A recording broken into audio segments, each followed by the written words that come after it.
Hello, my name is Nibbles the cat, and I shall be reading to you from Jane Austen's Pride and Prejudice.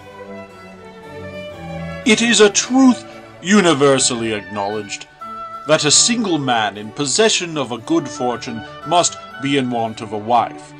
However little known the feelings or views of such a man may be on his first entering a neighborhood, this truth is so well fixed in the minds of the surrounding families that he is considered as the rightful property of some one or other of their daughters. "My dear Mr. Bennet," said his lady to him one day, "have you heard that Netherfield Park is let at last?" Mr. Bennet replied that he had not. "But it is," returned she, "for Mrs. Long has just been here, and she told me all about it."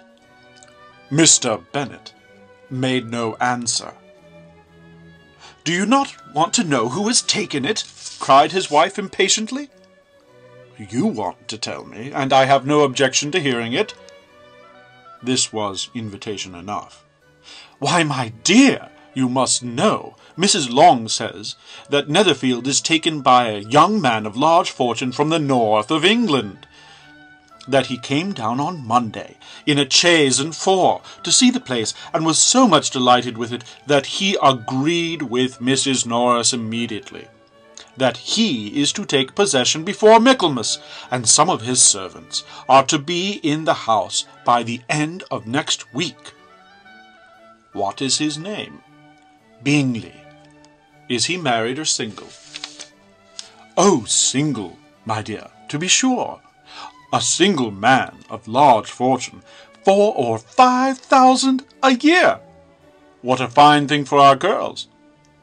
"How so? How can it affect them?"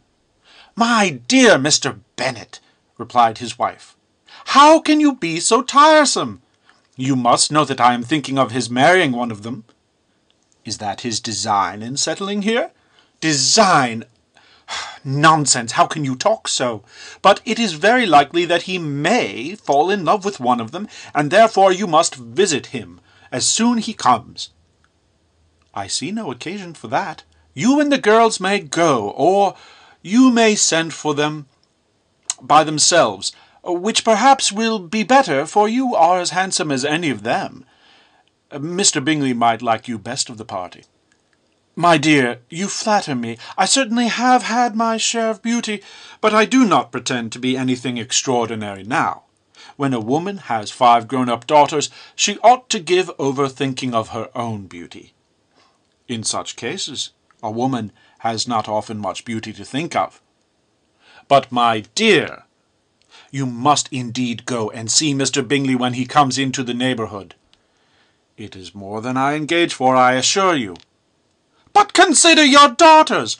Only think what an establishment it would be for one of them. Sir William and Lady Lucas are determined to go, merely on that account, for in general you know they visit no newcomers.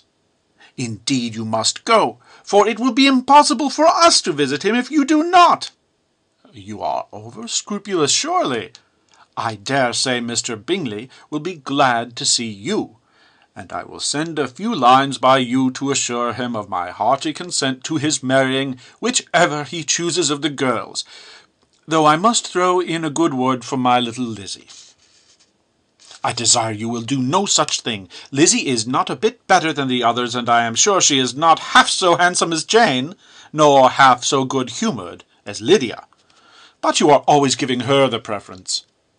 "They have none of them much to recommend them," replied he. "They are all silly and ignorant like other girls, but Lizzie has something more of quickness than her sisters." "Mr. Bennet, how can you abuse your own children in such a way? You take delight in vexing me. You have no compassion on my poor nerves." "You mistake me, my dear. I have a high respect for your nerves. They are my old friends. I have heard you mention them with consideration these 20 years at least. Ah, you do not know what I suffer.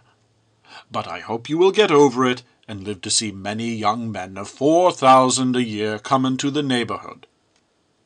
It will be no use to us if 20 such should come, since you will not visit them.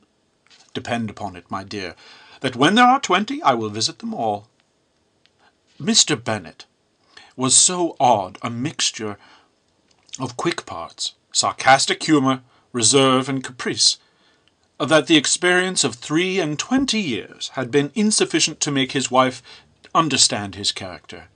Her mind was less difficult to develop. She was a woman of mean understanding, little information, and uncertain temper. When she was discontented, she fancied herself nervous. The business of her life was to get her daughters married. Its solace was visiting and news.